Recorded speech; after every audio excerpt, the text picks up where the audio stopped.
बिस्मिल्लाहिर्रहमानिर्रहीम। अस्सलाम वालेकुम। आज 19 अगस्त बरोज़ हफ्ता हम बात करेंगे दो अहम इशूज़ के हवाले से पाकिस्तान तहरीक इंसाफ के चेयरमैन इमरान खान की रिहाई से मुतल्लिक और सज़ा के ख़िलाफ़ अपीलों से मुतल्लिक बिल आखिर कोई खुशी की खबर आई है हमारी अदालतों से। उसकी तफसील मैं आपके साथ शेयर करूँगा। जस्टिस बाबर सत्तार साहब का बहुत खूबसूरत और शानदार फ़ैसला सामने आया है। पाकिस्तान तहरीक इंसाफ के रहनुमाओं को नज़रबंदी में रखने वाले जो अफसरान हैं उनके ख़िलाफ़ कार्रवाई से मुतल्लिक उसकी तफसील भी मैं आपके साथ शेयर करूँगा। और साथ हम बात करेंगे जो लाहौर हाई कोर्ट का एक फ़ैसला सामने आया है। 44 साल के बाद 3 मरला मकान का जो फ़ैसला है वो अदालत ने सुनाया है। बड़ी उसमें अहम चीज़ें हैं और अदालती जो हमारा निज़ाम है उसको भी हम डिस्कस करेंगे। आज आपने देखा कि जस्टिस काजी फैज़ीसा साहब तशरीफ़ ले गए जड़ांवाला में और उन्होंने वहाँ पर अपनी अहलिया के साथ क्राइम सीन का विज़िट भी किया। कभी आपने नहीं देखा होगा कि जज ने क्राइम सीन का विज़िट किया और कभी ये केस अगर चला जाता है चीफ जस्टिस काजी फैज़ीसा साहब के पास तो उसके बाद सबसे पहला एतराज़ ये होगा कि ये जज साहब वहाँ पर क्राइम सीन पर गए थे, इस वजह से ये केस नहीं सुन सकते और दूसरी पार्टी एतराज़ कर सकती है। काजी फैज़ीसा साहब का ये काम बनता था कि अगर वो वाकई चाहते हैं इन मामलात के ऊपर एक्शन हो तो जिस तरीके से उन्होंने आज CPO फैसलाबाद पर बरहमी का इज़हार किया और ऐसे सवाल जवाब किए जैसे कोई सीनियर अफसर अपने जूनियर अफसर से करता है, वो भी आगे मैं आपके साथ शेयर करता हूँ। काजी फैज़ीसा साहब एक ख़त लिखते और सिफारिश करते चीफ जस्टिस उमर बंदयाल साहब को कि हर सूरत में इस पर आस्कू नोटिस लिया जाए। जड़ांवाला के जो सानिया है इस पर आस्कू नोटिस लेने के लिए वो सिफारिश कर सकते थे चीफ जस्टिस ऑफ पाकिस्तान को, और वो ऐसा काम था कि जो वाकई उन लोगों के दुखों का मदावा था। दूसरी जानिब आज ये बात भी चीफ जस्टिस का नामज़द चीफ जस्टिस की जानिब से की गई कि अगर कोई आइन की खिलाफ वर्जी करता है तो वो गद्दारी का मुर्तकिब होता है और ये गद्दारी पिछले 15 महीनों से हो रही है, उसके बावजूद आज तक कुछ नहीं हुआ। लेकिन अब जब पाकिस्तान बार कौंसिल और इस्लामाबाद बार कौंसिल और इस तरह की बार एसोसिएशन जो PDM से जुड़ी हुई थी और जो आइन टूटता रहा और उसके बावजूद PDM के साथ खड़ी रहीं, आज वो भी कहती हैं जी कि 90 दिन में इंतखाबात हों, तो आज आप सिफारिश कर दें चीफ जस्टिस ऑफ पाकिस्तान को इलेक्शन कमीशन के फैसले के बाद कि जनाब इस पर आस्कू नोटिस लें। आपने तो अपना काम छोड़ दिया है, 4 माह से आप अपना काम नहीं कर रहे। CPO से जो सवालात किए गए सानिया जड़ांवाला के हवाले से काजी फैज़ीसा साहब ने उनको बिठा के उसकी बाकायदा वीडियो बनी चुके, मीडिया वहाँ पर मौजूद था और वो वायरल हुई। काजी फैज़ीसा साहब ने CPO से पूछा कि तहसील में बड़ा अफसर कौन है और इंक्वायरी कौन कर रहा है, वाक़या किस वक्त हुआ, पुलिस कहाँ थी। तो उस पर काजी फैज़ीसा साहब ने CPO पर सख्त बरहमी का इज़हार किया। पूछा कि डिस्ट्रिक्ट के अमन व अमान की ज़िम्मेदारी किसकी है, फौरी तौर पर पुलिस एक्शन क्यों नहीं आई, तहसील में बड़ा अफसर कौन है, क्या उसको शामिल तफ्तीश किया गया। CPO फैसलाबाद ने जवाब दिया कि सुपरिटेंडेंट पुलिस अफसर लीड करता है तहसील में, जिस पर जस्टिस काजी फैज़ीसा ने कहा जिसकी नहली है वही इंक्वायरी कर रहा है, आप कितने बजे आए। उस पर भी CPO फैसलाबाद उस्मान अकरम गोंदल कोई मुस्बत जवाब ना दे सके। जस्टिस काजी फैज़ीसा साहब ने कहा कि पुलिस की कारकर्दगी नाक़िस मनसूबाबंदी से वाक़या में ज़्यादा नुकसान हुआ, तफ्तीश में SHO और SP को भी शामिल करें। और साथ उनकी जानिब से ये कहा गया कि जो आपकी ज़िम्मेदारी बनती थी वो मैं आपसे सवाल कुछ और पूछता हूँ, आप जवाब कुछ और देते हैं। मैं आपसे ये सवाल पूछ रहा हूँ कि ये वाक़या कितने बजे हुआ। CPO ने कहा जी 6 बजे हुआ। उन्होंने कहा मेरी मालूमात के मुताबिक 4 बजे हुआ। बड़े सख्त सवालात किए गए। अब मेरे ख़्याल में तो एक सुप्रीम कोर्ट के जज को इस तरह का मामला वो एक आस्कू नोटिस ही था। वैसे दरख्वास्त भी जा चुकी है कि इस मामले पर आस्कू नोटिस लिया जाए। तो ये जो सारे लेक्यूनास थे, चूँकि पुलिस की तो आप उसको नाअहली कहें या बदनीयती कहें, जो भी कहें, कि इतना बड़ा वाक़या होता रहा और पुलिस ने अगर काम करना हो 14 अगस्त पर पाकिस्तान तहरीक इंसाफ का झंडा रोकना था तो उन्होंने हर जगह हर चौक पर बंदे खड़े कर दिए। तो रोकने के लिए तो ये सारा कुछ कर सकते हैं, लेकिन बदकिस्मती से इन्होंने अपना किरदार अदा नहीं किया।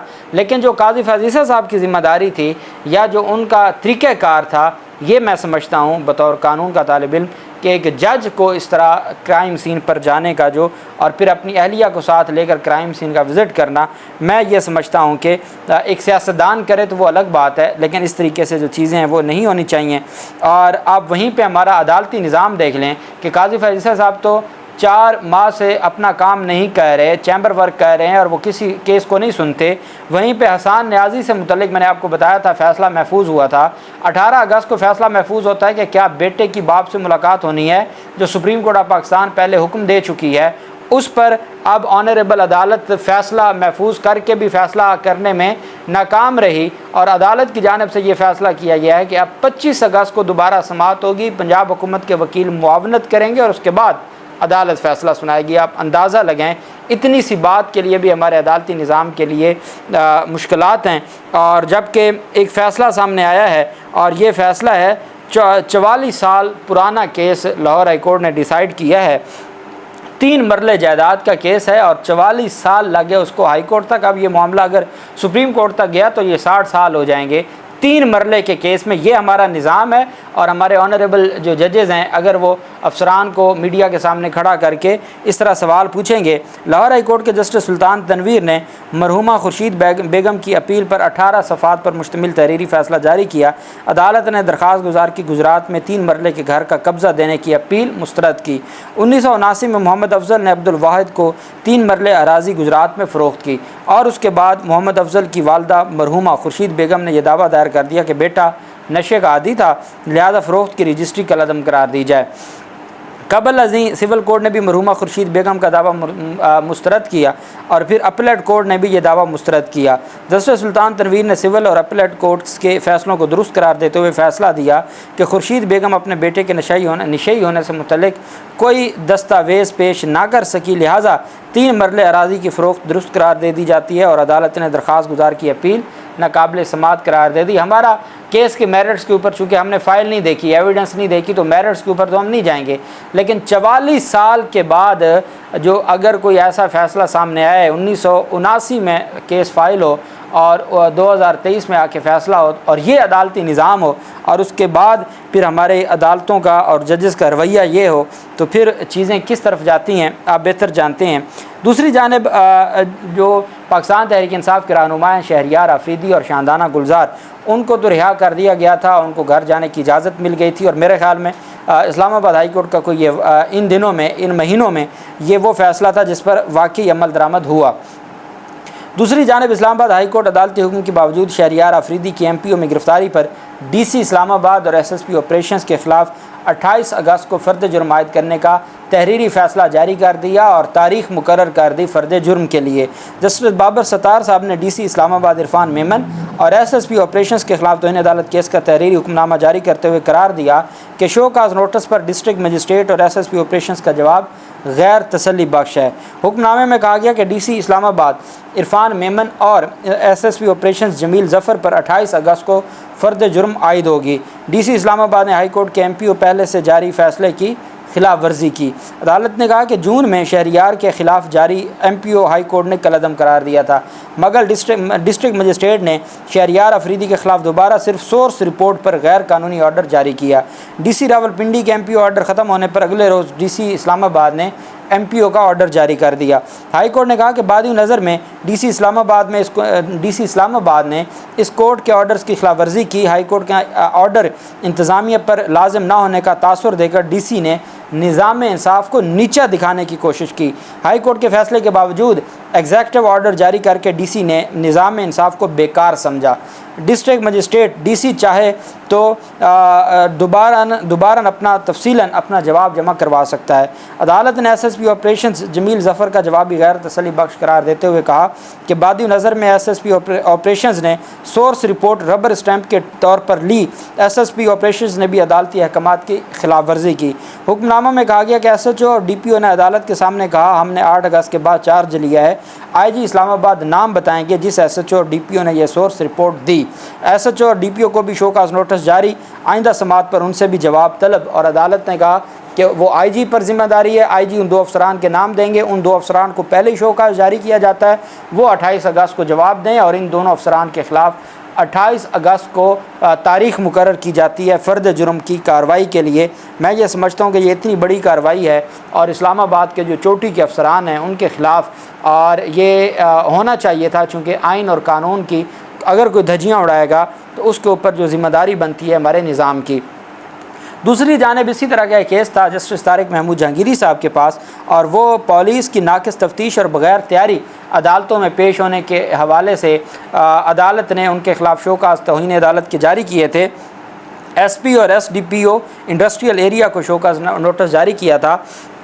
उस पर अब 24 अगस्त को जस्टिस तारिक जहांगीरी साहब ने उस केस को समाअत के लिए मुकर्रर किया है। अदालत ने SP और SDPO इंडस्ट्रियल एरिया को शो काज नोटिस जारी कर रखा है। अदालती हुक्म पर SP इंडस्ट्रियल एरिया ने शो काज नोटिस का जवाब जमा करवा दिया था, जबकि SDPO इंडस्ट्रियल एरिया ने ताहाल जवाब जमा नहीं करवाया। जस्टिस तारिक महमूद जहांगीरी ने 24 अगस्त को केस की समाअत करेंगे और उन्होंने नोटिस जारी कर दिए हैं। जबकि दूसरी जानिब जो पाकिस्तान तहरीक इंसाफ के चेयरमैन इमरान खान की सज़ाओं के ख़िलाफ़ अपील और रिहाई की दरख्वास्त पर अहम पेशरफ सामने आई है, चूँकि यह ख़दशा ज़ाहिर किया जा रहा था कि 22 अगस्त के लिए समाअत के लिए मुकर्रर किया गया है, लेकिन 22 अगस्त को जस्टिस तारिक महमूद जहांगीरी साहब छुट्टियों पर हो सकते हैं और ये वाकई एक बड़ा ख़दशा था। लेकिन आज इस्लामाबाद हाई कोर्ट के रजिस्ट्रार ने बाकायदा तौर पर 22 अगस्त की काज लिस्ट जारी करते हुए पाकिस्तान तहरीक इंसाफ के चेयरमैन इमरान खान की सज़ाओं के ख़िलाफ़ सज़ा के ख़िलाफ़ अपील और रिहाई की दरख्वास्त को समाअत के लिए मुकर्रर करते हुए आइंदा हफ्ते की काज लिस्ट जारी कर दी।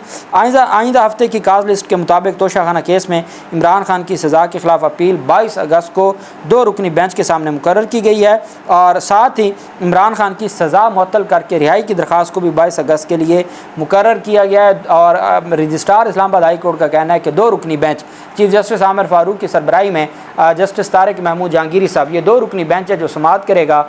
और साथ अदालत ने रजिस्ट्रार ने तमाम फ्रीकैन को नोटिस जारी कर दिया है 22 अगस्त के लिए। अगर ये आज आपको याद होगा पिछले हफ्ते कॉज लिस्ट ही जारी नहीं हुई थी और जब तक कॉज लिस्ट जारी ना हो तो फिर आप नहीं कह सकते कि ये केस अगले हफ्ते लगेगा।